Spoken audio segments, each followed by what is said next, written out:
Welcome to Eden Prairie Schools tutorial on safe and supportive schools. This short training will take you through what you need to know in light of the new Minnesota policy on bullying. The state statute pertaining to anti-bullying legislation is titled Safe and Supportive Minnesota Schools Act. We will highlight main points and also allow time for you to read the slide as well. While it is true the law has changed and has been expanded, it is also true that Eden Prairie has for a long time had a policy and protocol for dealing with bullying in our schools.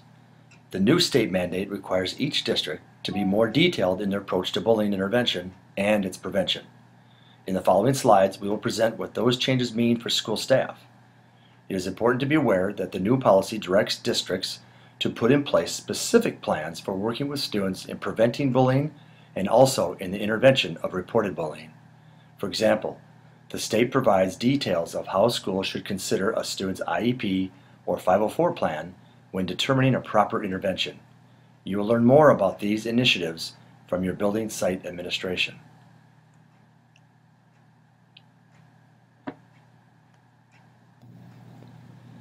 We start with a definition of bullying, which includes intimidating, threatening, abusive or harming conduct that is objectively offensive. Here it is important for you to note that bullying occurs when the act interferes with a student's educational opportunity or performance or ability to participate in the learning environment.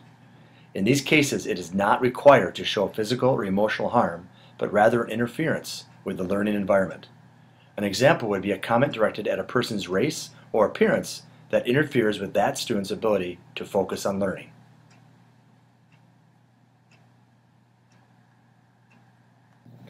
In understanding the new statute, it is critical for staff to know that bullying includes interfering with the learning environment or placing a student in fear of harm.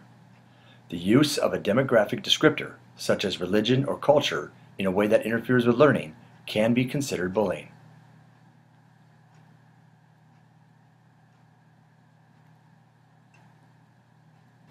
Cyberbullying means bullying using technology or other electronic communication. Here it is important to note that cyberbullying extends to communications that occur outside of school or school functions, when it substantially or materially disrupts student learning or the school environment. Substantial would mean that staff and/or students are reacting to the cyberbullying at school.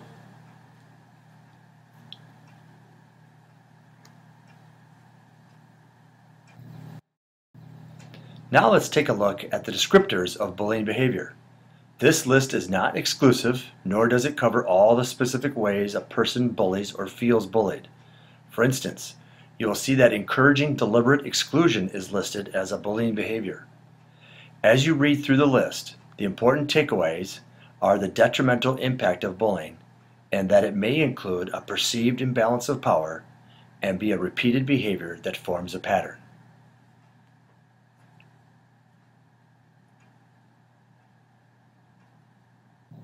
So who is impacted by this new law? It's everyone. We all need to come together to reduce bullying behaviors, and all students deserve to come to a safe and supportive environment to learn. Let's take a look at what can be done to reduce bullying behaviors. Eden Prairie's district administration has been given a task per the state statute to ensure the new policy mandates regarding bullying behaviors are in place. As you can see on the slide, some requirements are to create comprehensive written policy, including new state-mandated definition of bullying, and ensure all buildings' handbooks are in compliance with the new bullying policy. Please take a moment to look through this slide for more information.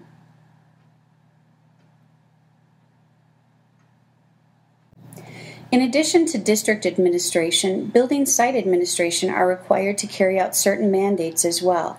One of the most important tasks for building administration or designees is to receive and investigate all reports around bullying behaviors. Helping to create a school where reporting and not tolerating bullying behaviors is critical and key in helping to create a safe and supportive learning environment for all students. In addition, it is a requirement to determine an appropriate intervention plan. Please read through the other requirements listed to gain an understanding of building administration and designees' responsibilities. If ever unsure about your building's plan, just ask. Your building administration or designees are there to help and ensure the plan is followed.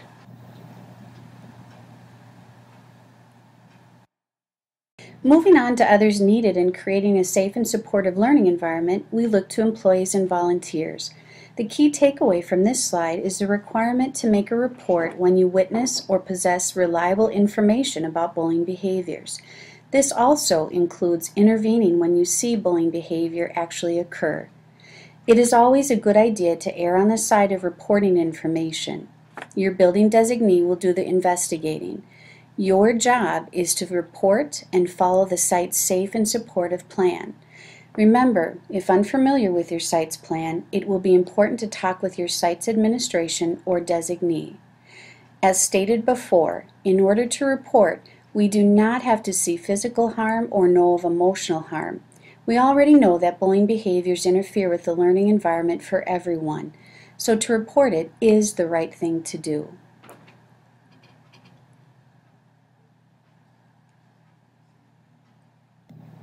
Creating a safe and supportive learning environment takes the efforts of everyone. This can include stepping in and separating a student from another, getting the attention of a nearby staff person to assist with an intervention, pulling a student aside and getting further details about what you just saw, or holding a student after class to clarify a suspicion. Taking immediate action steps can be far-reaching. It conveys the message to the student displaying bullying behaviors that they are not tolerated and those behaviors will be intervened upon. Taking immediate action steps conveys the message to the victim they deserve to be safe, and adults will work toward that end.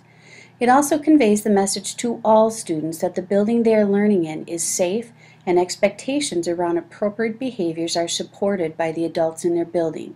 Let's move on to the next slide that outlines how students can play a role in reducing bullying behaviors. In looking at this slide, it is important for staff to help students learn and understand the definition of bullying, become familiar with the school handbook and policies regarding bullying behaviors, learn strategies to identify, intervene, and report bullying behaviors, learn and understand the importance of the role of the bystander in a bullying situation, participate in age-appropriate curriculum outlining bullying behaviors, and participate in creating a safe and supportive school climate. While classroom learning is always important, never underestimate those casual conversations with students. As an adult in the building committed to creating a safe and supportive learning environment, take the time to ask a student or students if you sense something is off. You never know when that one time will make all the difference for a student. Setting the norms often comes from peers. For example, learning the impact of how the bystander can make a difference in reducing bullying behaviors is important.